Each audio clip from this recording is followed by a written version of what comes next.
Oh, is that how we're starting this off? Yes, sir. Well, I might have to have some drinkage to get through this one today What is that supposed to mean? because we got a special guest on today. We do. We do, in fact. No, it is not Max Toth. Yeah, let's not go there. Welcome back to JKMoto Podcast, a motorcycle-related podcast covering current motorcycle news and racing news and results, specializing in track riding and the average motorcycle owner operator, because that's what we consider ourselves.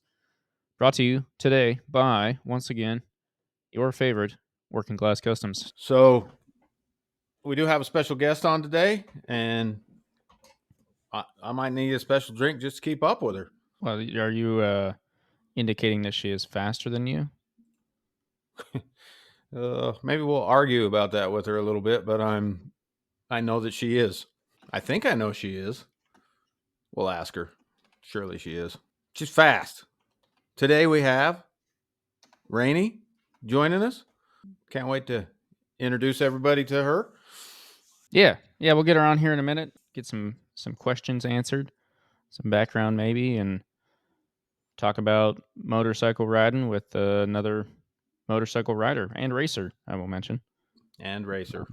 as far as I am aware, pretty good.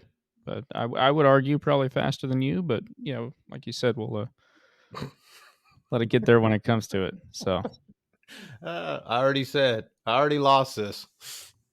Let's roll the intro and get her on here.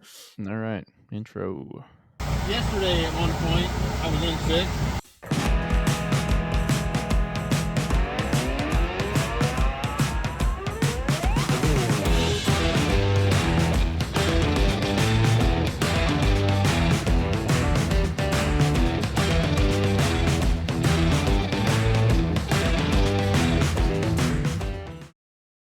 Take it away then, Easton. I'm going to take it away. You're on introduction. Introduction. Well, hey, this is Rainy, as we mentioned in the beginning. Here with us, Rainy. You feel free to introduce yourself. I don't have a ton of background on you. Yeah, I'm Rainy. I live and race in Southern California right now, but we travel a lot. So that's how I met Cole here. We race in Utah sometimes. So that's what I'm wasting my life away on right now. How I met these guys. Racing motorcycles. Well, I think before we dive too deep into motorcycles, obviously been doing that for a little bit. We'd like to dig in a little bit and see how you got there. Yeah, what led to life on two wheels? So it actually started with commuting when I first moved here, and I had two jobs. I was going to school. It was a lot of miles, and initially, because I grew up in Wyoming, like the max speed limit in my town was like 40. So going on the freeway here was like That's so pretty scary good for for me. Wyoming. But then one day I was sitting in my Jeep with no air conditioning, watching all these motorcycles go by, and I'm like, man, that does look kind of nice. And so initially, I just got this little CBR 500 to commute. And I was like, that's all I'm going to do. And then my roommate was like, that's cool. I want to get a bike. And then he dragged me out to the canyons, and it kind of just like spiraled from there. But initially, I just wanted to commute. Like, I almost got a Sportster or something. But I thought I was on a sport bike with the CBR 500. Oh, yeah. Well, that could have went a whole different direction then with a Sportster, huh? Yeah. Do you think it would have? Would have gone to like the canyons or cared about turning ever. That would have been interesting. Well, I think that's a good question. Do you think it would have if you would have grabbed a Sportster, found a different group of friends, went to maybe a different bar? I do think it would have been, especially because one of my friends, the one that actually helped me take home CBR when I bought it, he's like a Harley dude and is in a club. Like he calls all the guys his brother and stuff. You know what I mean? And he had taken me out, like they bar hop on the bikes and stuff. And I feel like I probably would have gravitated more towards that if I had like a similar bike to the rest of them. So I'd probably be like a Hell's Angel by now, is what I'm saying. I like it. I thought you were already. Getting the Harley family, because Yeah. Well, so you bought a bike without any experience on a bike, or did you have experience growing up on two wheels at all? Zero experience aside from, a bicycle. I remember I told everyone in like the learner class or whatever was like, yeah, I used to ride dirt bikes just to like not be a noob. But I went out there, and the first drill is you have to go across the parking lot and back without using throttle. It's just like clutch the whole way, you know? And I stalled it. I couldn't stop stalling it, so I just walked it across, and no one noticed that my bike wasn't on.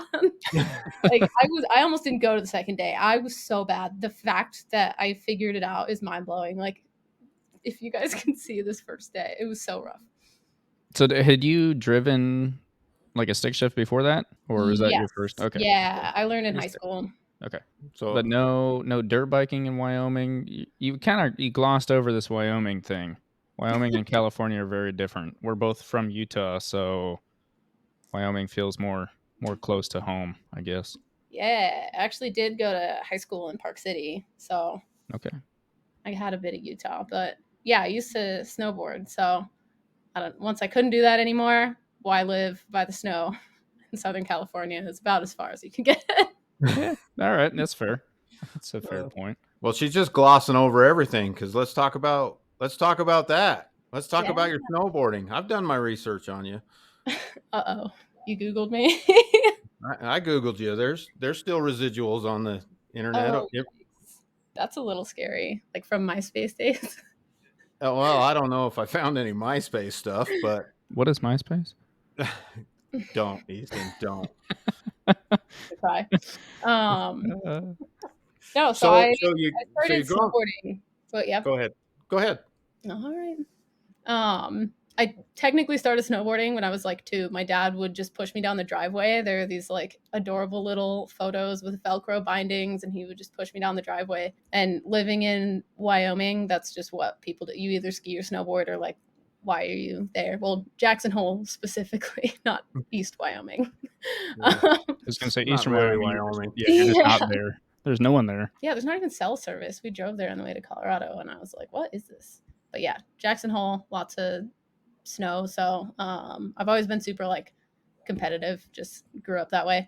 So I don't know, same way with motorcycles. It kind of just spirals, and I found myself competing internationally. Half pipe was my thing. It's funny, I didn't like it. I liked slopestyle more. I thought it was more interesting, but I was better at half pipe. So if someone's gonna pay you to do it, you might as well do it, right?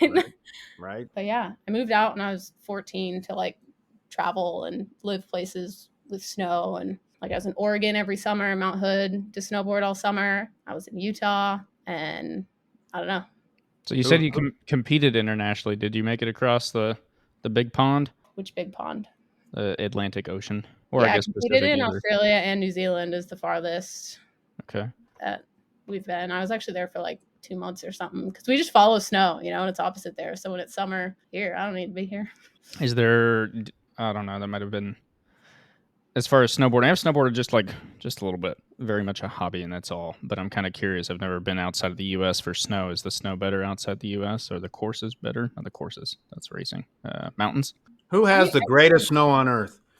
Yeah, that's what we're really getting to. I mean, Jackson Hole. I know it sounds basic, because that's where I grew up, but I did not realize how incredible that place is until I left. I'd say that's like snow. If you're talking like half pipe slope style stuff, Park City was great. I mean, So you're saying that Wyoming has better snow than Utah? yeah, I think it doesn't say that on their license plate. Yeah, their license plate just has that cowboy with the little hat. yeah, it's one of the, like, you got to know where to go. You know what I mean? And I don't know. Utah has obviously more mountains, so it's tough. I don't know which one. Like, I had an incredible snow day. I remember at Snowbird, I was surprised to find like places there. Out at Jackson, yeah, the park and pipe was just like an absolute joke. So we'd always go to either Utah or Colorado if we wanted to get any of that done. Did I ever tell you about the time I got to stay at the Snow King? No, how was that? It's You mean Ice motorcycle. King? It's motorcycle related. So Jesus. Back on track. All right. So we were trying to get home, and I was going to just drive straight through on the Harleys. For the record, I was just going to drive straight through, but some of the people that were with us in the group were crying and wanted to get a room. But you should know you can't get a room in Jackson in either season, probably, unless you have planned ahead a little bit, or if you stay at the little Buffalo place. because the Buffalo place, you What can get it's called the Painted Buffalo. Okay. It's after the Y on the way out. Anyway, if you get a bottom room, you can park your bike inside. What? That does sound familiar, actually. I was always kind of like West Jackson. That's in Jackson. And like the mountain was so bad. It's Ice King because it like faces north. So it just gets all like wind, cold, horribleness. Like it's a better ice rink than Ski Mountain. Okay. All right. Makes sense. So, well, we were rolling through there and we didn't have no rooms. And so not everybody, some people wanted to stop. They had their better halves whining at them. And so we had to get a room. We were on the phones trying to figure it out. And Snow King was the only place that had rooms. So we were like, sweet, Snow King, that's a nice place, right? So we'll go stay at the Snow King. So and the rooms were super cheap.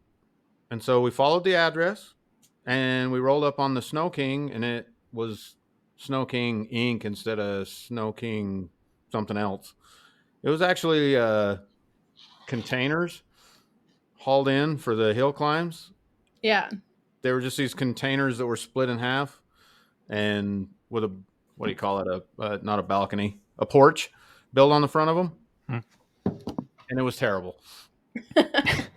It was terrible. But that's my Jackson story. Sorry. Oh, wait, were you there for the hill climb? I've been to the hill climbs before. Yeah. I miss that. That was fun. Yeah, it was quite a shindig. So how long did you? So you left at 14, Mm-hmm. and then what? Because it seems like you moved around quite a bit. If you went to high school in Park City, is that your? Tell me more.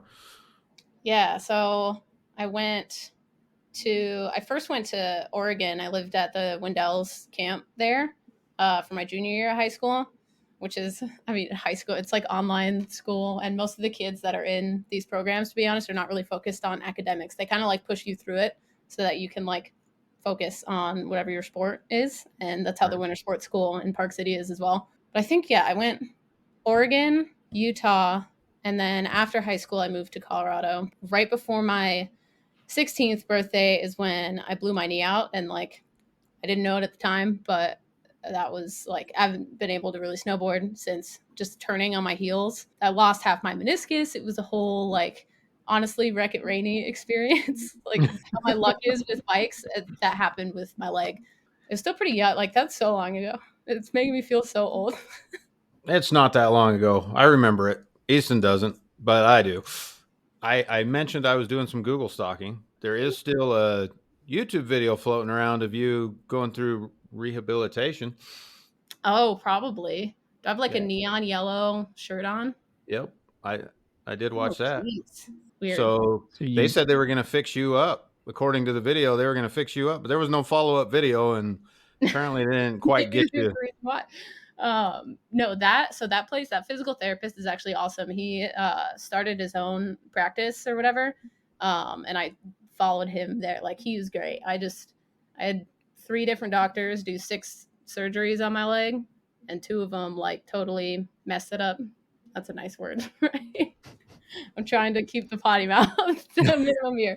But yeah, I had 3 ACLs, an LCL, a bunch of my meniscus is gone. In the middle of one of my surgeries, my femur snapped, so they had to like put all this hardware in it, and like in the surgery.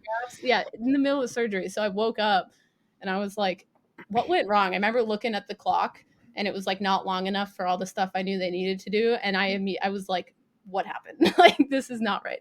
And my body like rejected some cadavers and stuff, so it was like this whole, it took like 7 years, I feel like, to even like, I tried to go back, and I don't know, I didn't want to like let go of snowboarding. It was really tough, like because I trained with the Olympic team, and then to like watch all my friends and competitors go and do that is like so gut wrenching. I just did not want to let go, and one day it was like, you know what, this is not an adult life. You can't just be like a ski bum partying in Colorado.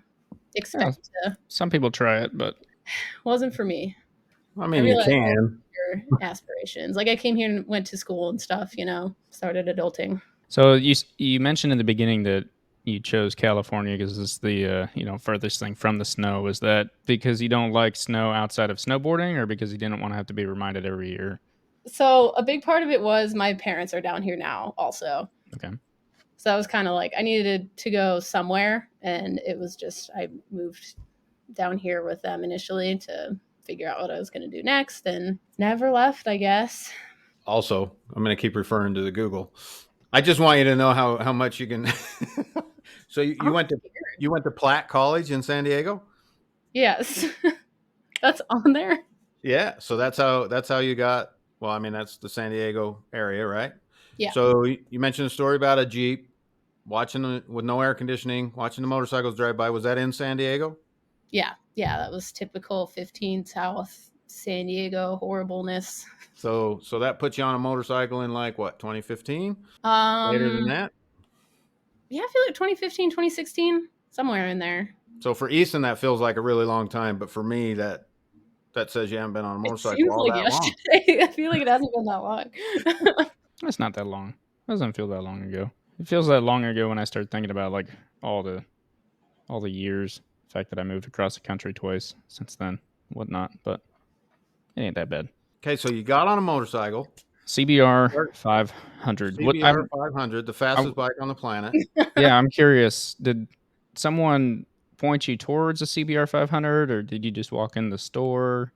Nope, I walked into a dealership, got ridiculously ripped off, but luckily totaled it. So, were you close to a military base? I mean, all of San Diego is close to a military base. Yeah, that's why you got ripped off. Yeah, but I didn't know better. They just saw some chick that doesn't even know how to ride. I couldn't ride it yet. That's why my friend, he rode it home for me because I had no idea how to operate it. So I'm glad you went back to that because I sure wouldn't feel. I'm not trying to make it a female versus male thing, but I am surprised all the time how many Easton there, he's around military bases. I'm surprised all the time how many times he goes and picks up bikes for friends that are purchasing them that don't know how to ride. So they don't want to get embarrassed at the dealership. So he just picks it up and drives it back to their garage for them. So they can wreck it in private. What else are you supposed to? I didn't want to try and figure it out on the streets of San Diego. Are you supposed to do it in the test ride? Just tell him you've been riding for years, and then. I did not have the confidence for that. I definitely knew a person that wheelied his bike over doing that. Yeah, hadn't ever ridden before. Went to a dealer, said he had ridden before, and I forget what he was test riding, but something pretty decent sized. Wheelied it over, and they're like, "Dude, you're going home with that." He's like, "What? I don't even have my license." They're like, "Yeah, we don't care. You good thing he had like put in the loan application, I think, before he could test ride it." And yeah, I ended up going home with a bike that already had scratches and dents on it, and it wasn't cheap, if I remember right. So that's not how you break it in? No, I don't think so. It kind of is. Something it depends on who you're talking to. I have done that, so. So I know. So I was going to ask you. I sent you over. I was going to ask you where the Wreck It Rainy name comes from, but I think we're going to get that just from the conversation here. So maybe we'll move that to the end. That's a little rude. No, it's. I've been known to wreck some bikes. I mean, I haven't got a cool nickname or anything out of it, but you're just assuming that the rest of this conversation is just going to be wreck after wreck after wreck. That's what that just sounded like. I mean, there's so many that we could talk about, right? I'm not saying you're wrong per se. I'm just, it was. All right, so we're on the CBR 500. We're doing a little canyon carving. We're pretending to drag knee. We're over exaggerating our leans. We're doing all the cool things. What's the next step? How do we get to the next step? Well, as cool as dragging hard parts through the canyons was, a guy I was dating at the time. He was riding his dad's Ducati, but he always talked about how much he loved his Gixxer and blah, blah, blah. So I was like, you know what? I'll go get a Gixxer. And after the CBR was totaled, I just needed something different. And I had ridden a couple other friends' bikes I know. So I was that person where I was like, dude, I don't want a CBR 600 because that's only 100 more cc's. Like, I need more power than that. And I had ridden my friend's CBR 1000. So I had never ridden a 600, but I couldn't get approved for a 1000. So that's why I ended up with the Gixxer 750. I was like, all right, we're kind of close, And I guess it was really that guy's influence. So Easton's got to know how you like the Gixxer. Obviously, you didn't stick with the Gixxer 750, so Yeah. I still have that. Are you talking to me? I still have that same Gixxer 750, What year is it? 2016. Hmm. So it is, yeah. But because I bought it in 2017, that's right. I had one get stolen. I bought one and it got stolen in a month. I had it for 1 month, and then I went to the dealership, and I actually got the next one in production. I looked at the VIN, and it was one number off. So I just pretended like it never happened. But yeah, that bike, I love that. It's got almost 40,000 miles on it, and it's sitting in the trailer. I'm taking it to the track Friday because the R6 is down. But that's one where I actually crashed it on the way home from the dealership, like 0 miles. Just that's how you wreck break it in. it. I'm telling you, look at, dude, this thing is still kicking. I told you, All right. Well, Easton. you heard it here first. The way to break in a motorcycle is by wrecking it from Wreck-It Rainy herself. That's good. I told you we wouldn't have to explain the name after we had the conversation. I have to ask. So Easton's a big Gixxer guy. That's true. I mean, he's on here preaching from the mountains all the time about the Gixxer being the greatest bike of all time.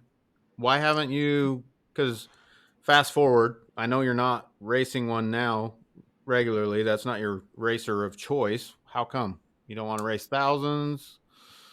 Because 750, I didn't want to race up. I didn't want to race in the open class. I wanted to race in the 600 class. And there was a demo. Yamaha used to do demos at Femwalla. I don't know if I feel like it was BMW this year. I don't know. But it was a demo day type thing, and I signed up to try out an R6. And first lap on this stock, like it was right when the 2017s had just come out. I was like, this is it. Like, this is the bike. I just fell in love even on the stock one. I just couldn't afford the fancy one, so I went down a generation. But that's fun. And then I could race 600. I kept the 750 still street. I put some crash fairings on it for the track, 'cause if anything happened, I'd be so mad. So leading up to that point, had you taken the Gixxer to the track a few times? Yeah. Okay. And I actually did NRS, got my race license on it. But then I was in a car accident that put me out for a while. I had a back injury, so couldn't ride for like 6 months or so. And then like, I don't know, just wasn't into it. Like, I didn't race for like, I think it was 2 years until after I got my race license. Wow. Okay. So you got the license, then got in the wreck, and then just kind of chilled for a little bit, and then eventually started racing. Okay. Yeah. A lot of it was we were in the middle of a lawsuit, and so I couldn't have people like posting photos of me riding either, and like I couldn't do a lot of stuff. I feel like, Mm-hmm. Quick question, kind of off the wall, whatever. The knee 7 surgery, all of that. Obviously, snowboarding was out.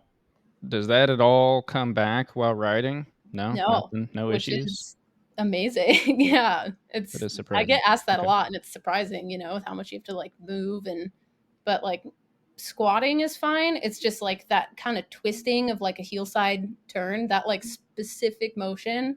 And then if it's really like choppy when you're snowboarding and stuff, that's Mhm. like a hard no also. But you don't really get a lot of that on bikes. All right. So, well, there you go. If you happen to be listening to this and you're a snowboarder and you have a knee accident, motorcycles are for you. Or are they? Prepare the wallet. Maybe. Yeah. Yeah. I might be skipping some things. Where do we need to go back to the Gixxer?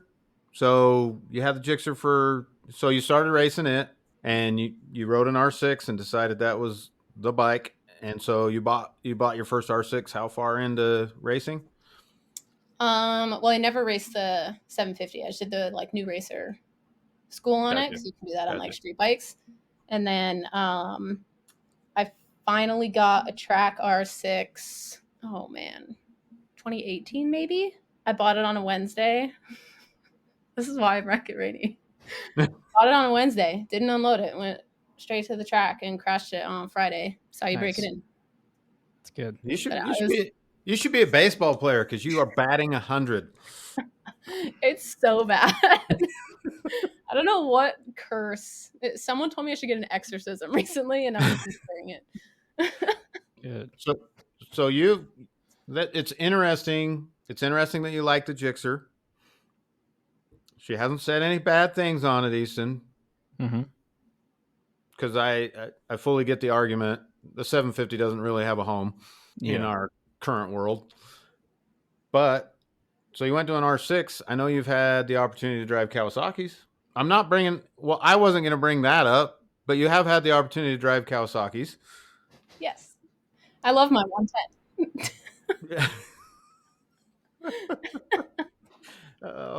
That one. Should I just say it? Go for it.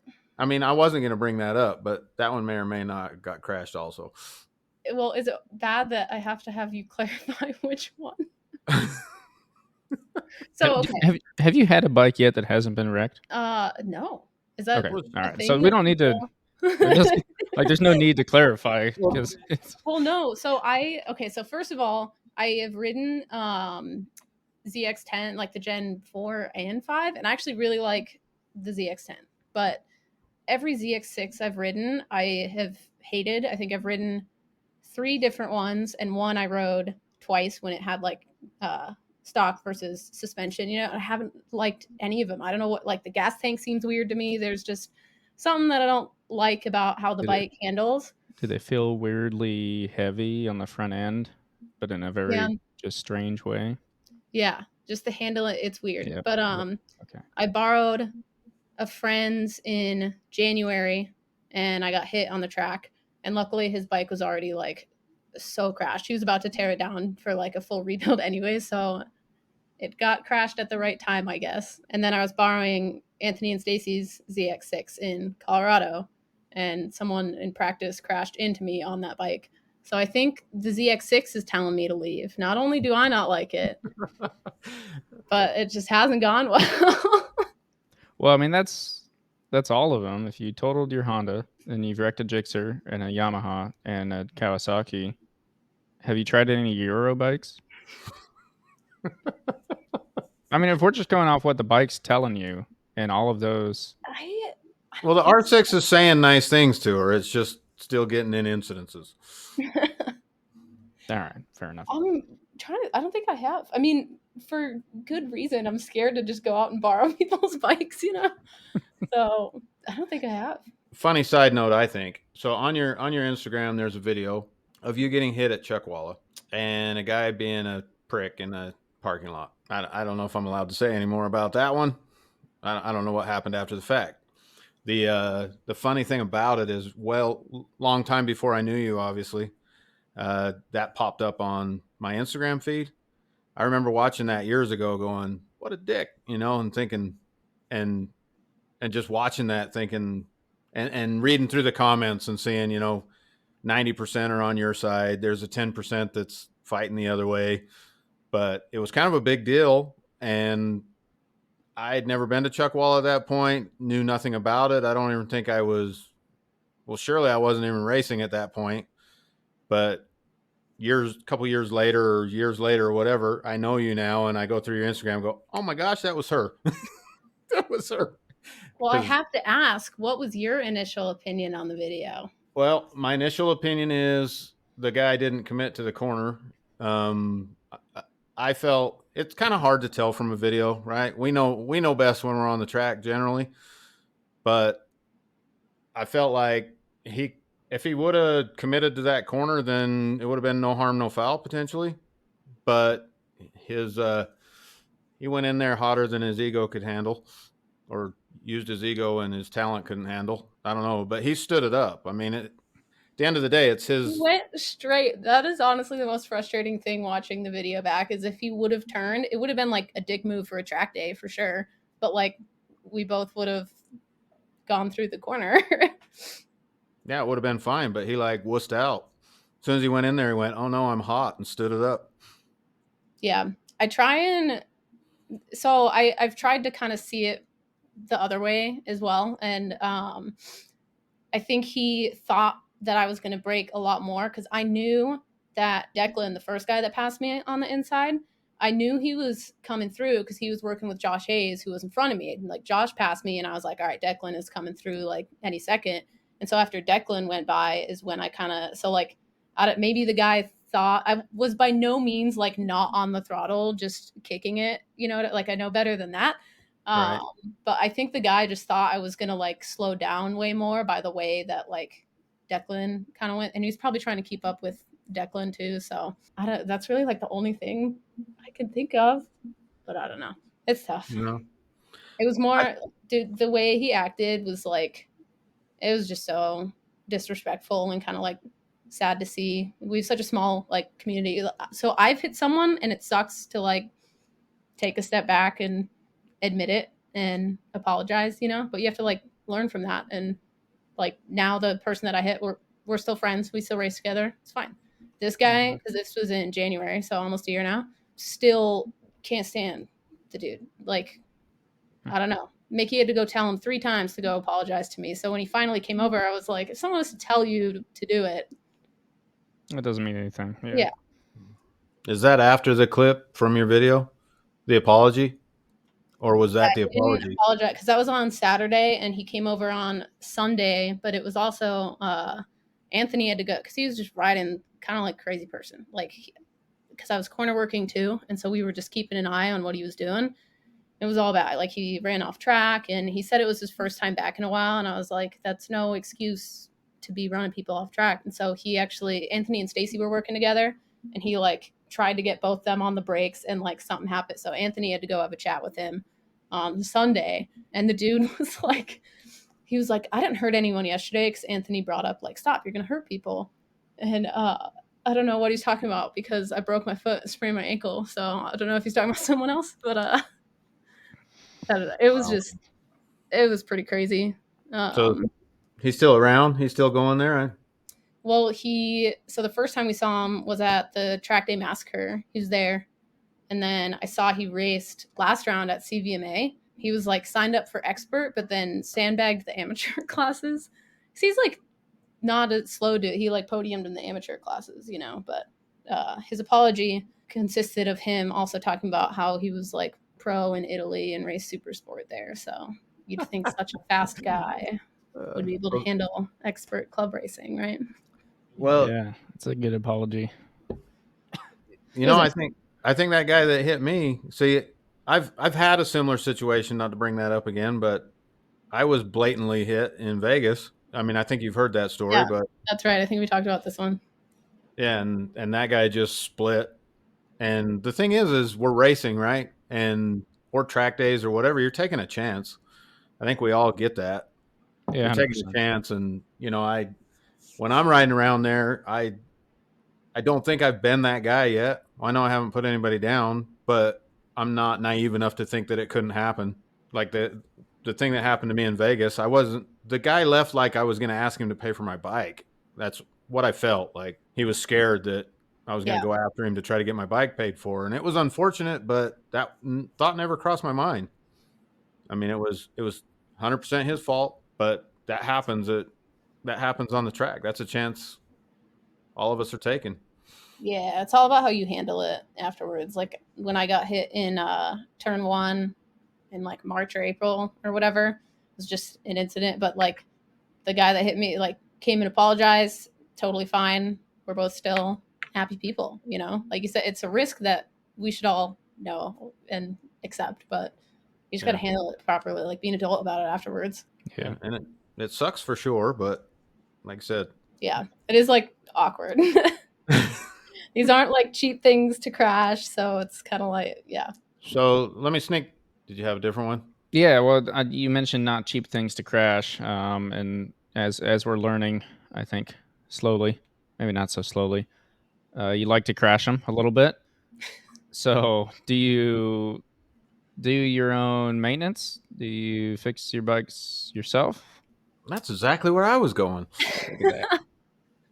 I try to do everything I can, but what I haven't done yet, because I'm in the process of doing it for the first time, is build an engine. So I always took it to Bryce, and he's been like absolutely incredible of like dealing with my shit, basically. Like we've both lost our ass on my bike. Yeah, it's all one bike that we just keep having to friggin' put together. But yeah, he's helped with all the like engine and tuning stuff. I try and do everything else because I love it. I love working on bikes and like helping Ty out at the track and stuff. I love playing crew chief too. Does that come from like just from starting to go to the track, or That's a good question. I don't know. I see it as like adult arts and crafts kind of. It's like a fun project. I'm gonna have So to are get you into that now? are you like Easton then? Easton's a guy that thinks if there's an instruction manual, he can read it. So why can't he do it? As That's long as there's true. instructions. Yeah. It sounds like that's how you're kind of handling some of the stuff. Yes. I I- will say currently the hardest part with rebuilding this most recent engine that I blew up is like there's the service manual, you can read the instructions. It's like, cool, this isn't that hard. But I'm finding out that I don't know what like so like the valves that I got in this head that I bought, they're like worn, but I don't know if they're like okay to use or not. And that's like the hardest part. That's not in the instructions, like a specific like, yeah, don't use this part anymore and stuff. But I'm still loving it. And that's what friends are for. I'm taking photos and Fuzzy's been my advisor and Bryce is helping out a lot too. I'm sure he's glad to not have it in the shop though. So you're bringing the Gixxer. You're going to be at Chuckwalla this weekend. Next weekend. Pretty sure I have to double check that I can use the work truck since my truck just broke. Truck, bike. Dude, it's so bad. Shit. Whoever is writing my life needs to stop. What's wrong with the Toyota? Toyotas don't break. The throwout bearing. And That's everyone why I keeps called saying, that. just do it yourself. But I just don't have like the time to go learn how to do something new. And I hate working on the truck. It's so big. Well, why don't you just drive it with the throwout bearing the way it is? It's only annoying when you get a Big Mac. It's so loud. It's when I turned it on to take, because I posted a video on my Instagram story and I had to plug my ears. I didn't realize how loud it was because I always have the door closed, but I had the door open and I was like, oh my. When it first started making the really bad noise, because it was slowly starting to sound weird, you know? It was at the grocery store and there were two people that literally did this like, what the heck? Everyone was staring at me. So it's like, I don't want to break something worse than it's already broken by driving it. But the work truck it's a Tacoma also, but it has the tow package, which is nice. It's like way better gas mileage. So fingers crossed I can use that. If not, I don't know, ride the Gixxer there. Well, I'd Straight offer it to. down, tape it up, and go for it. Good to go. Yeah. Does that mean So is Ty coming also? He Or was is he just talking about golfing? maybe one day or something, but probably not because he works weekends now, so it's really hard for him to get those days off. it does make it difficult. Yeah. Working weekends. I had a question. I forgot. Racing. So you've been racing since like 2018, we decided? I just did my first year as an expert, so I've been racing for 3 years. 3 years. Okay. How has that been, I guess? That's a very broad question, but What are the positives? Let's keep the wrecking out of it for a second. yeah. Well, the weekend at Laguna when CRA raced there and Ty proposed, that was a pretty cool race weekend. How'd you do in the race? I know you said yes, but how'd you do in the race?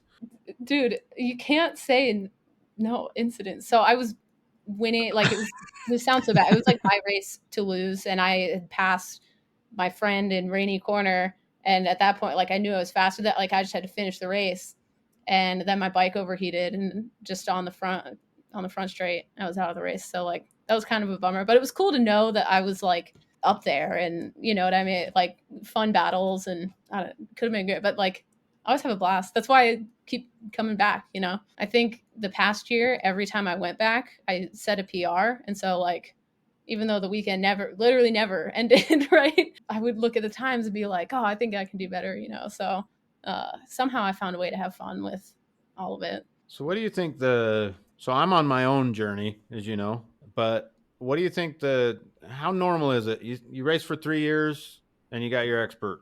Mm-hmm. Is that a normal progression? Do you see people yellow number it for 20 years and then finally switch over? 20 years? I don't know. I'm just throwing out a weird number. He's just worried about it. I'm not worried. My goal is to be there. My goal is to be there this year. I think it's whatever you're comfortable with, but like, don't be a sandbagger. Like I wasn't comfortable going up to expert yet, and I was still like mid-pack amateur, even though I had enough points to like technically move up. I just knew that my like skill level, I didn't think I would have had fun in expert. And so amateur towards the end of the season is like when I started a podium. You know, I wasn't starting out in top 3 by any means. Yeah, we don't like sandbaggers, right? I mean, Correct. I'm not that guy. That's why I used to drag race, and that's why I got out of it. Because I don't know how familiar you are with drag racing or bracket racing.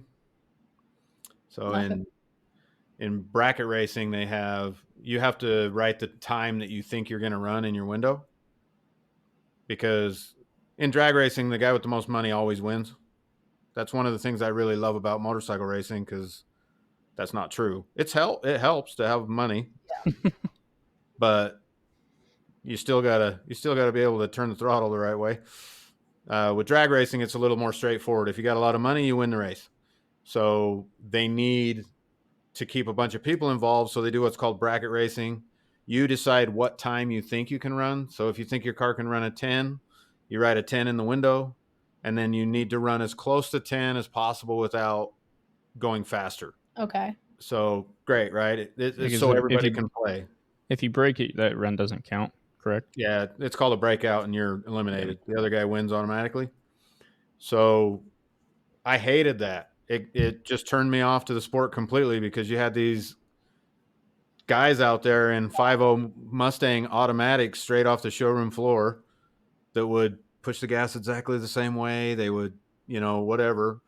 And you've got cars running 9s and 8s in a same class with a car that's running a 14, and he could run a 14 every single time. I'm not a sandbagger. I always got eliminated. I broke out all the time when I was doing that, because The car could go faster. Got to go faster. well, I feel the same way about the motorcycle race. If somebody told me I could get a trophy for finishing second, and I thought I had a chance at first, I'd go for it.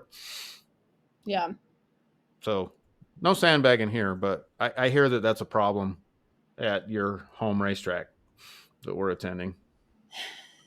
It's weird. I think there are just a lot of fast amateurs though too. Like if you're just out there and it's like 1 or 2 people that are miles ahead, then like that's bad. But then I don't know. There are a couple really like the amateurs are faster than when I raced the amateur for sure. People were like if people did 59s, it was like podium, and now the amateurs are doing like 54s and stuff. So it's pretty crazy. The grids are just huge too, so it's almost like I want people to stay in amateur because we already have 35 on the grid and expert. We don't need any more. That's at Chuckwalla. What other? I mean, you've been in San Diego for a while. What other tracks have you been to down there? You mentioned Laguna. Yeah, and I wish I went to Button Willow more. I have a lot of fun at that track. I just like the weekends are always conflicting and stuff. I've been to Big Willow and Streets of Willow. The farthest I've been is Colorado. We went to HPR. Okay. Vegas, Utah. And then you were you at Podium Club? Yes, yeah, Podium Club too. So do you have a favorite racetrack? I know it's so basic to say Laguna, but I do love that track, and I love Podium Club. After that CRA race weekend, I was like sold on it, like can't wait to go back. And the track day massacre was my first time going the other way, and that was also super fun. It's nice when a track is just as fun, like both directions. Which direction? Curious, which directions do you have a preference, I guess? You mentioned you like them both. So. I think I liked clockwise, the way that we raced, because it has like the front straight to that hairpin, and it's just so fun to like dump a bunch of gears into that like super slow turn. Okay, hairpin. I'm trying to remember. So you know that me and Easton have been to a lot of tracks, and I've told you my favorite I think is Thunder Hill. I got to go back and confirm. I gotta go back and confirm. I really liked it, but I've only done it one time. Let's go. I need to make the trip too. Tell me when. But do me a favor and choose a time that's a little warmer. I know. It's like chilly right now, huh? Yeah, you know what I had to do today? I had to flush both bikes, the antifreeze out of them, because they're not in a heated shop. Because it's not antifreeze. Well, I flushed the antifreeze out and put water in them, and then put them in a heated spot. And they're sitting in a heated spot. I'm leaving Wednesday morning. He still looks like he doesn't agree with any of this. Well, you said you flushed antifreeze out. Antifreeze would be like it wouldn't freeze. Yeah. I had So why would you? antifreeze in it so that it wouldn't freeze. But now I'm going Oh, racing, okay. so I had to All flush right. it Now you got out. to put the new stuff in. Got it. Okay. Understood. So I put the new stuff in, but I don't even dare put them in my trailer because it's like 20 degrees here. And so they're sitting in the shop underneath the radiant heater so that I can quickly throw them in the trailer and floor it and try to make it far enough through Utah that they're not frozen by the time I get to California. It's a hassle. Yeah, Wild. it's a fun time trying to do track days from Utah in the winter. I remember when I came down from Washington, I accidentally dropped a slick on the ground and thought I almost cracked it in half because it was. I don't know if you've had a slick that cold, but when they get cold, they They're get like hard as a rock rock. solid. It's like Yeah. a whole different world to me. I mean, it's gonna be like 65 is the high this weekend at Chuck, and I'm like, dang, that's cold. And people are like, what are you talking about? Which is crazy because I used to live in the Rocky Mountains, you know. Wyoming. Yeah. I forgot to tell you, I almost put one of my bikes down, actually trying to drive it into the other shop through the snow. Yeah, you didn't tell me that. It's, it makes sense that a slick wouldn't do good in snow. Yeah, just a little But bit. it did so bad that I got off and was trying to walk beside the bike. And when it got inside the shop where the cement was warm, there was snow on the tires, and it started noodling like you couldn't hold it up. I was trying to grab it all. It was just the back would slide, then the front would slide. I was like, oh my gosh, I don't want to wreck it, Rainy. Please don't. I gotta keep this up. Well, let's talk about your business adventures. With Bison. Yeah. Yeah, I started that it's just a side gig last year. It's been really cool. It's like an interesting way to stay like connected with the community and talk to people even like around the country. It's kind of once people like figure out that I ride also, it always like turns into another conversation, and it's cool to like connect with people. And then of course I love the design. It's always cool to see something on your computer in real life happen. It is surprising how many people forget about me after they get their suit, and I like never get to see the person in their suit. They'll be so nice throughout the process, and then like I don't know. So it's nice. Like I get people that'll text me like on track photo and stuff. You know, like I don't know. It's cool. I like See it. the work come to fruition or whatever. Yeah, I showed you mine. I know. I was sad because the first time I saw you though, you didn't have it on. I was like, it doesn't fit. Like what happened? Because that's the worst, especially with like because things happen. You're fine. Like sometimes we'll mess up the measurements or the factory or whatever. Like we have a policy that covers all that. You know what I mean? So people aren't just like left out to dry. But like it is kind of a process. So like I didn't measure tie right for his, and it's like awkward and just a downer. And once the gear is back and fitting right, it's like happy, but it can be kind of stressful in that situation, you know? Well, when I called you the other day, I was trying to tell you, did you really think there was something wrong? Did I get you there for a minute or no? I called her and said, I told her the threads were falling out. They like rotted out from the sun or something, and like it just completely fell apart. No, You never know. my suit's great. It definitely fits better than any suit I've ever owned. That's good. I have two suits now, and I keep thinking, why not save that one for the races or the special events? Yeah. And not ruin it when I inevitably crash.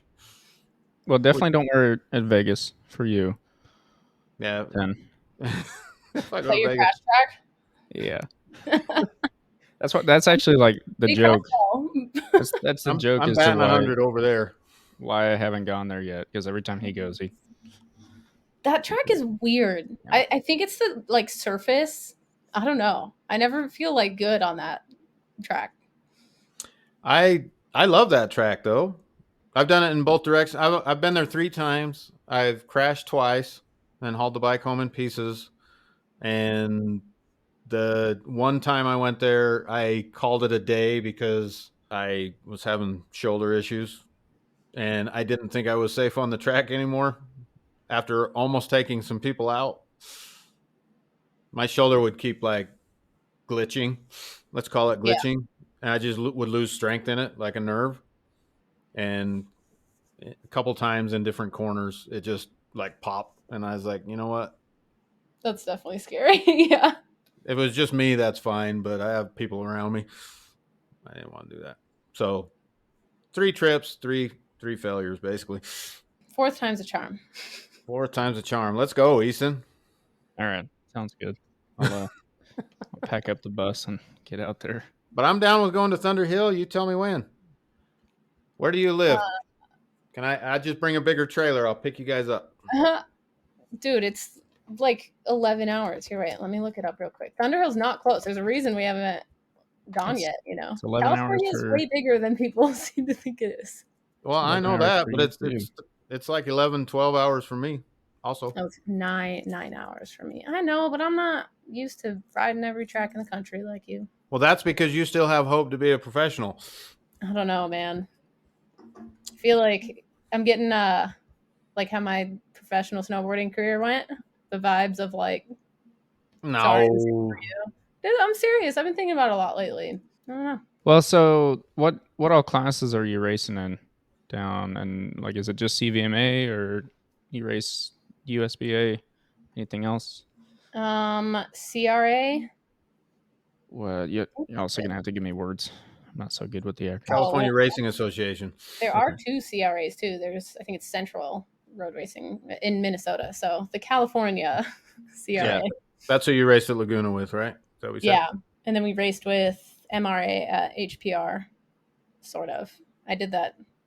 It was actually my first real race weekend. I hate calling it my first real race weekend, but the first time I signed up for a race was at CVMA, and I just did Femwalla, and it was me and one other girl. So it was a race, but it was not a race. So my first race weekend was with MRA at HPR. And then what? Oh yeah, we did a round with AFM, the NorCal organization, and we did not have a good time. So haven't been back, which is a bummer because of Thunder Hill. They raced there. Mm-hmm. Which track did you do that round at? Button Willow. I'm trying to remember. I always get mixed up with where. I know there's like the conglomerate of tracks that are all within 3 to 4 hours of San Diego, and then you go north and you've got Laguna and then Thunder and then Sonoma. I think Yeah. I don't remember where Sonoma is, but anyway. Yeah, Sonoma's up there too. So you mentioned Femwalla. I've heard of Femwalla and not much more beyond that. Yeah, so there's the like track day charity event, which is just this past Friday. It's just an all women's track day. Everything goes to the charity that the track owner supports. And it's a really cool event. There's a raffle with sick prices. We donated $1,000 in bison bucks, and like JP donates training, which is super expensive. And then there's Femwalla with just like the race class with CVMA, and that's just the all women's class. There's an open one, and then there's an ultra lightweight class for Femwalla. Okay. So you mentioned that there was just 2 of you at the first one. There's a lot more that go now. Yeah, right? It's definitely. They were talking after my first year. They were like, we don't even know if we're going to do Femwalla, which I heard is what happened to USBA like eons ago. And then it happened to MRA as well. When I did my first race weekend there, they had the Ladies of the Rockies.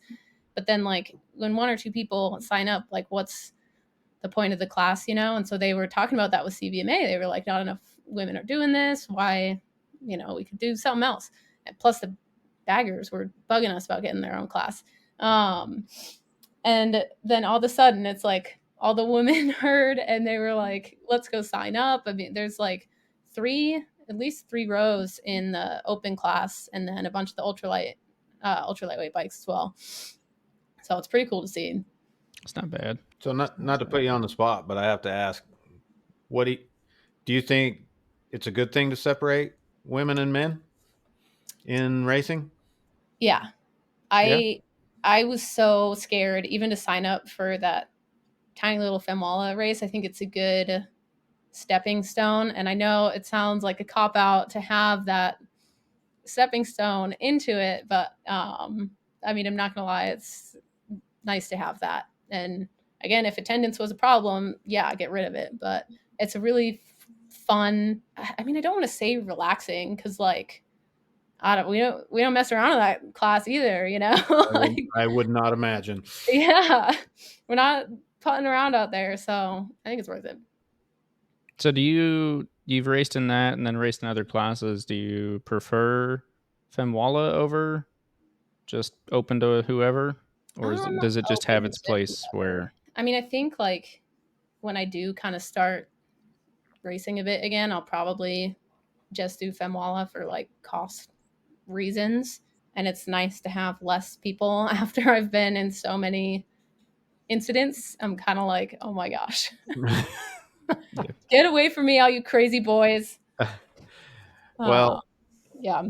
I know Moto America, they've talked about it a couple times. The reason I was asking the question, Moto America's talked about it a couple times about trying to make a women's class. And I know some people like Kayla, she's been quoted as saying she doesn't want to race the girls. She wants to race, she doesn't want a separate class. But like you said, the intimidation factor of getting in and doing it, I mean, it was intimidating for me, for sure. I'm sure it is for everybody. But like you said, a stepping stone, if it gets more women to come to the sport, that's good. Yeah. And then, I mean, I would definitely call motorcycling in general a male dominated sport for sure. But anymore, I mean, it almost seems like it's definitely not switching the other way. But I mean, any track day that I go to, it seems like there's I'm a definitely decent seeing amount. more and more women out there. I feel like, we're coming for you. Yeah. Easton said you already got me. Yeah. That's what he said before you got on here. So I don't remember the exact words, but you guys are supposed to compare lap times and see who's actually faster. how much faster than me are you? What's your best time at Utah on the West? I did some 35s in a race. See? Yeah. So on an R6, I would assume. yeah, so she got 5 seconds on me and 400 less CCs. Sorry. The 600s are easier to ride. I don't know how you guys race these friggin' leader bikes. It's crazy. It's a lot of stuff to handle.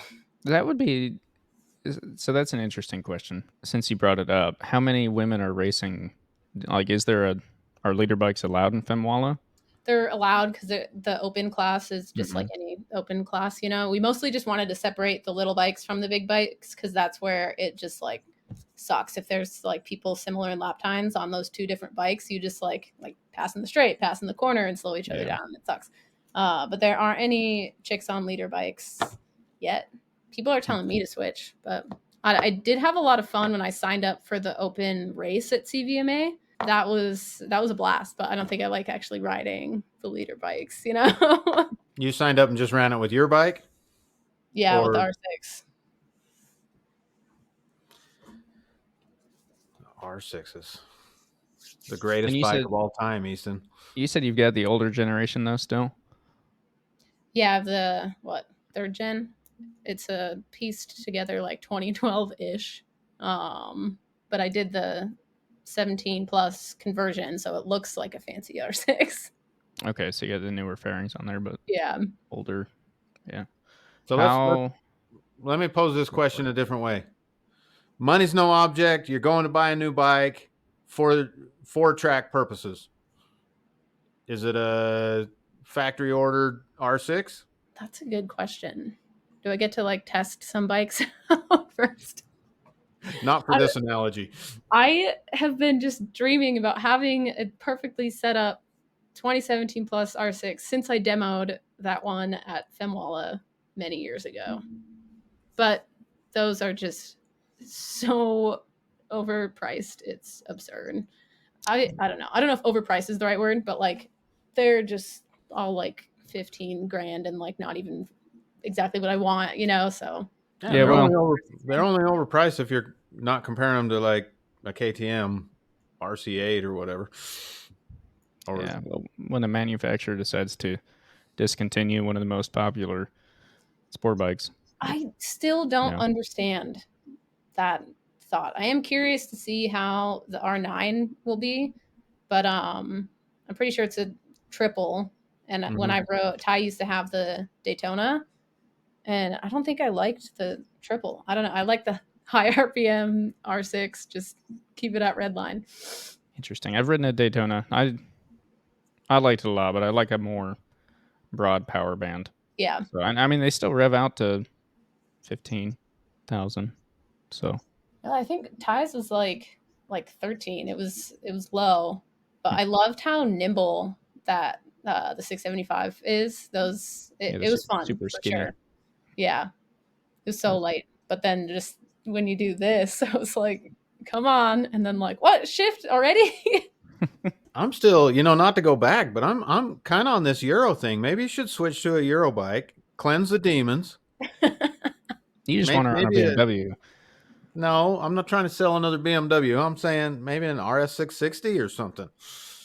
I tried one of those, and I don't think I'm a twins person either. I I was want to gonna ride an say, R7. I'm curious, but I tried the 660, and I really wanted to like it because those are getting popular. So everyone's saying, "Oh, it's the best" and stuff. So maybe I went in with like too high expectations, but I really I gave it a chance for sure, and just wasn't feeling it. that's So because I mean, if a if Ninja you're 400 RR is her bike if she didn't, not get along with the ergonomics.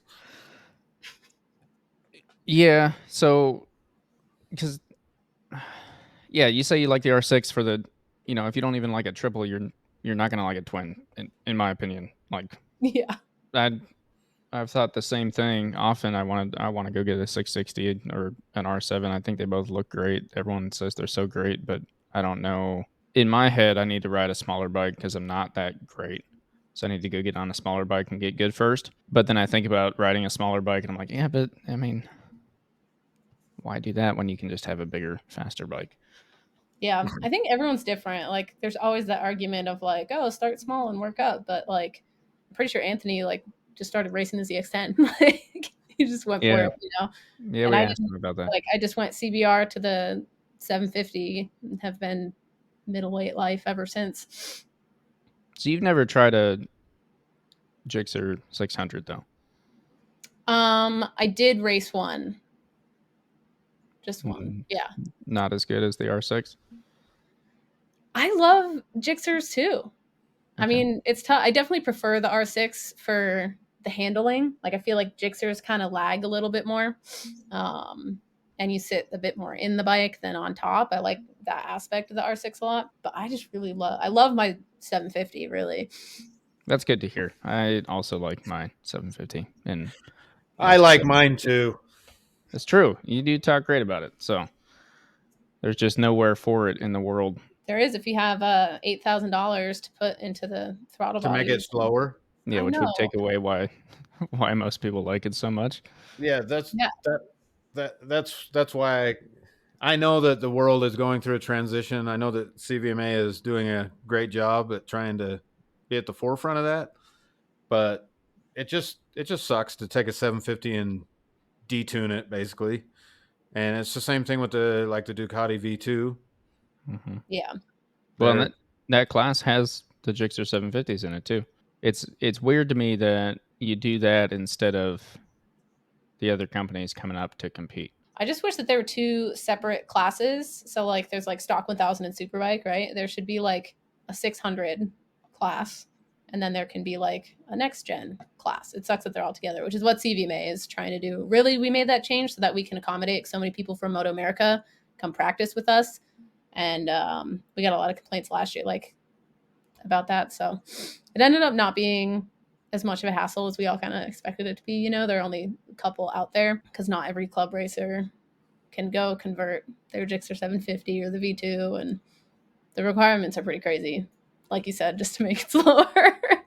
I agree. I think we just need to ignore it for a couple of years and let people figure it out. Because I was in a USBA meeting the other day listening to those guys talking about where does this bike go and where does that bike go, and somebody from the fifth row of the audience would be like, well, what about this bike? And they're just bringing in all this crazy stuff from where do you put this? I don't know. They need just a run what you brung class. Yeah. The also ran class. Yeah. Isn't that what the dash is? That's just like an open race at the end of the day to like any bike, right? Yeah, that's true. And I don't know, for me, if you're I'm just coming up with this opinion on the fly for the record, but if you want to like seriously race and it's your thing, that's what you're going to do, then go buy an R6 or go buy a R1. If you're serious about racing, don't go buy an RS660. Mm-hmm. Not because the bike's bad. It's just they're not going to be able to make a class for every single flavor under the sun. As all these companies. I mean, like the Kawasaki 400 RR, the Ninja 400 RR. There's no class for that. It's an awesome bike. I love it. I mean, I don't know. I haven't rode one, but the concept's awesome. But you I like- haven't heard anything bad about it yet, to be fair. Yeah. We talked to, you see there was a bunch of them at the massacre. We happened to be parked by some of the gentlemen that had them. We were talking to them, and they're all selling their thousands. They're all moving to that bike. It's the greatest thing ever, but there's no class for it. Yeah. We've had a lot of people ask, and they would just have to race up. They race against the twins, so like the ZX4 would have to race against the 660s and stuff. Is where they live now. Interesting. Tough because we don't want to like.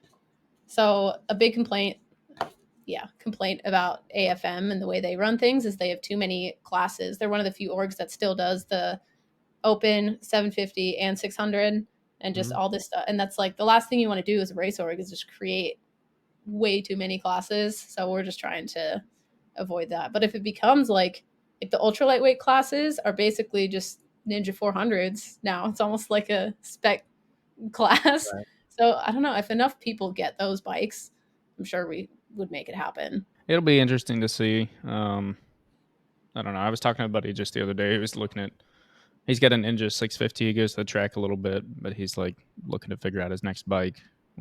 Doesn't know if where to go, basically, kind of because of this conversation, because it's like if you pick up a bike because you like it, but it doesn't fit into racing, then is it worth picking up? But then also Kawasaki's going to go create this random bike that doesn't have a class. Why? Again. Yeah, again. One, why are they doing that? Two, are there talks behind the scenes with other manufacturers? Are they just hoping that there is going to be, or is there some racing group somewhere that's moving them towards that? I don't know. It's interesting, but yeah. The biggest argument I've heard for the small bikes that I actually understand, there was a dude at Carolina Motorsports Park that was riding a RC390, and I was talking to him about it, and he just said, I'll never go back to a leader bike because this is my 8th track day on this set of tires. Yeah. So I am envious of the tire aspect and gas too. Like, I don't know. It took me a long time actually to ride a little bike on the track. I rode an R3 for the first time like last year. I don't know, man. Just not for me. I like watching the racing. Those people are like, you got to be kind of savage on those, right? So like the racing is super entertaining to watch, but it's not for me. And like you said, Cole, I feel like if you want to like just R6, go find some cheap R6 that works, Yeah, or I don't know if the listeners know this or not, but you can get a track ready R6 from Yamaha still for I think cheaper than most used ones on the marketplace these days. Yeah. Those were coming in at what, 12.5? No, they're 14, but that's 14? That's what Rainy was saying. You still gotta. I mean, it's set up well, but Well, because they had the GYTR one, and that one was like 18 or 19. But I thought the race one, which I'm pretty sure what Yamaha did, they just had a bunch of leftover parts, right. And they need to sell the rest of these like bikes off. So they're like, let's just make a race version. But it's like the belly pan. It doesn't have a belly pan, so you can't buy that bike and go race it. You have to get like fairings and stuff like that. That's why I think it was a little like, oh, we've got to get rid of inventory type of thing. Right. But they can't do like street anymore.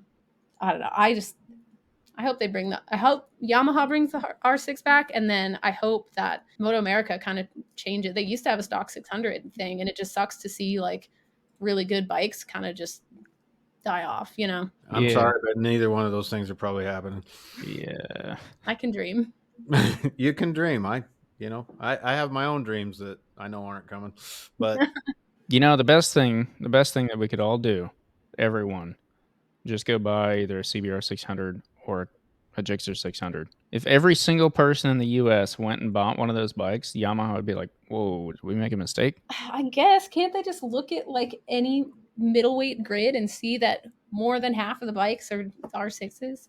But I know that like track people aren't their target market. It's a street thing. Yeah. Well, yeah, because track people will put the bike down and then rebuild it and then put it down again and rebuild it and put it down and rebuild it. Whereas on the street, you put a bike down, one, you're probably totaling it. Two, even if you're not, people are more likely to just go get another one. Yeah, but after they total it, it's us track people that go scavenge need those Which parts. is, yeah, I need which them is to sell why, the street bikes so that those people can crash them and I can go get their parts. yeah. Yeah, you know that website. I don't remember what it's called now. That website I'm always bragging about, trying to find a wrecked bike. Auction website. Yeah. Oh, like Copart or something? Crashtoys.com. Yeah. Is that really what it is? Yeah. Crashtoys.com. They just have wrecked bikes, four-wheelers, razors, all that kind of stuff. But there was a bike that happened to be close to me. So I bid on it for a little while and then gave up. And it is now on KSL for sale for the same price that he wanted off the auction. Oh, so he didn't actually. He know wanted what off the happened? auction. He's got it at his house now, but Yeah, he either was it bidding was on more it. damage than he thought. He was bidding on it and won, and then never cleared it with the wife. That might be true also. Yeah. So then he's like, hey, I have to buy this. And I'm thinking about making him a lowball offer. That would be a good opportunity. Where do I go get some wheels for my bike? Speaking of scavenging. The internet? So for your BMW? Yeah. So my old one, my old one, I have like 4 sets of wheels, and I can buy them for like $99 off of eBay. And basically at $99, if they're bent, I just throw them in the garbage for the person. Right. But on the new gen or the newest gen, they're like $2,500 minimum for a stock takeoff wheel. Okay, yeah. So like a stock wheel, nothing fancy.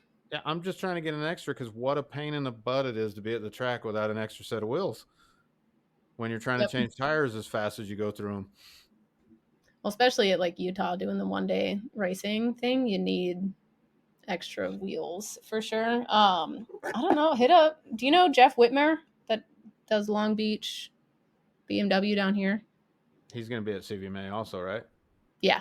He's the one with the big trailer. Yeah, the big BMW. It's in the background of the pictures all the time. Yeah. He'll know. I mean, since he's a service manager at the dealership, so he'll be able to help. I'm not saying, yeah, you'll get them for $99. Wow. But you would have the best advice on like where to go from there. I'm just looking for a reasonable price. Yeah. He should be able to help. I don't want to be able to buy, I don't want to be like $300 away from buying MotoGP wheels. Yeah. That's pretty crazy. Yeah, $2,500 sounds carbon fiber pricey. Yeah, these are just stalkers on eBay. They're ridiculous. Crazy. That's nuts. But, well, anyway, we better let you go. Yeah. We've taken enough of your time. We appreciate you coming on. Is there anybody you want to shout out while you're here? Yourself? Shout out to Colin Easton for having an awesome podcast. Hey, thanks. No, that's it. Sweet. Well, hey, in the description, I will have we'll put Bison leathers in there. Yeah, for Bison. And if you need Bison leathers, go to Rainy. We'll put your contact in there if we could. Yeah, and then when you get them, make sure you send her a picture. Don't forget about me. Send her a picture. I bought some. It went wonderful. Her design was great. And I'm sorry I didn't come show them to you sooner. Now I feel bad. How dare you? I didn't mean to scare you. You're supposed to take that mirror selfie, Yeah, send it over. I don't know if that's kosher. The on-track photos, yeah, will be more specific. On-track or photos on-street, only. whatever floats your boat. We've been getting a lot of like drag suit orders, so hopefully we'll get like some photos of those too. Interesting. Do you guys have a different suit for drag racing? Yeah. Okay. So I was gonna say, we do like flat track suit. People don't know that about us often. I didn't know. I mean, well, there you go. Bison leathers. Leather together, Yeah, they have it all. Hey, what? All right. How easy is it to do a repeat order on just the gloves? Easy. I really like the gloves. Yeah. Even when I was wearing the other suit, I was wearing the new gloves. Do you want to do a different design or same? Same thing. I mean, it might as well match. Yeah, we can do that. You save all the files so I can order the suit every crash. Yeah. See, perfect. I had one customer ask like, "Oh, do you have all my old stuff?" And I couldn't find it. So I hit up Rob, and he was like, "That was literally like the 5th suit we ever made." This guy hit us up, and so we didn't have the files, but that's the only one. He didn't want to change size or anything? No, he said it fit perfect. So he visited Vegas, is what you're saying. That's what I think happened. So interesting question, real quick, before we all sign off, about the bison leathers. Do you have to have bison on the back? The back accordion panel is a required one, but if it's too like loud for people, I'll put like basically a black print if it's black leather, or like you can print gray on gray leather and stuff. So it's like a cool tone on tone effect, but not as like in your face. But you can't put like a different logo there or anything. Okay, makes sense. All right. I just always wondered because, you know, every time I see someone's bison leathers, oftentimes it's not like most people that I've seen, you know, they're just like, yeah, man, I got blue and green camo because I thought it was cool. But in the chance, or anyway, if you were trying to brand your own stuff, I've always kind of wondered what the option is there. I understand they're bison leathers. Bison needs to get their name out there just as much as you do. So anyway, cool. Well, that's good to know. Yeah, I mean, that's all we had, I think, and don't think you had anything else. No, I think we're good. Like I said, I appreciate you coming on, and I look forward to seeing you this weekend. Hopefully, probably, definitely, positive energy. I will see you this weekend. My hell, you're talking to a guy that drives like 80,000 miles a year and doesn't own a semi. So, I mean, if we need to make a detour to swing through. Yeah, it's a little different than a Thunder Hill trip. So, but yeah, if I don't have the trailer, it's like just under 2 hours to Chuckwalla. So I'm pretty close. Yeah, see? But I won't make you do that. I'll figure it out. All right. Okay. Well, all right, sweet. Well, hey, if you're still listening, watching, to the listeners, 1, go check out CVMA. 2, go check out Bison Leathers. Hit Rainy up for some custom Bison Leathers. And then, as always, click the subscribe button down on YouTube or the download button, whatever that I need Smash to it. go through. Yeah, go ahead. Smash the like button. Thanks for listening. We'll see y'all next week.